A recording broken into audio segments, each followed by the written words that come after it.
Yani devlet mantığının eskiden beri olaylara bakışında aslında çok ciddi bir farklılık yok. Yani daha önceden bir 90'lı yıllarda işte kayıplar biraz daha fazla oluyordu belki.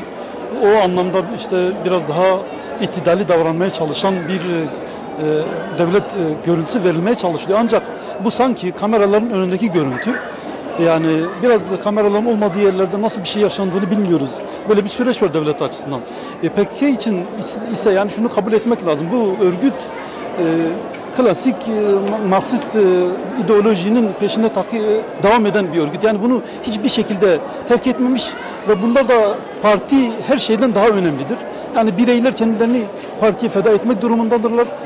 Aksi takdirde yani parti içerisinde bile infazlar söz konusu oluyor. Bu 1990'larda da böyleydi, 2000'lerde de öyleydi. Hal şu anda yaşanan da budur.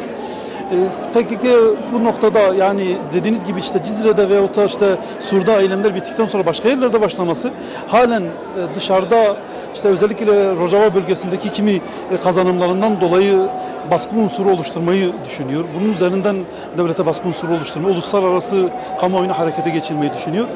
Bundan dolayı da farklı yerlerde eylemlerini yapmayı devam ettiriyor. Belki işte Yüksekova'dan sonra başka yerlerde de bu gündeme gelebilir. Dediğim gibi halen Rojava üzerinden bir kazanımları var. Nitekim son Amerikan yaptığı açıklamalarda da orada YPG, PYD ile yani ittifak halinde ki işlerine devam ettiriyorlar. Bunu da Amerika net olarak söyledi. PYD, PKK de biraz buna güveniyor açıkçası. Yani bunun üzerinden bir kazanım elde etmeyi düşünüyor. Ve toplumda meydana gelen işte kayıplar, yıkımlar çok fazla umurlarında değil. Ciddi bir tepki yok. Olmamasını da biraz şuna bağlıyoruz. Çok kötü bir şekilde yürütülen bir süreç yaşandı. Bu sürecin tekrar geri dönmeyeceği konusunda halk emin değil. Bundan dolayı PKK'ya yönelik tepkisini çok net bir şekilde ifade edemiyor.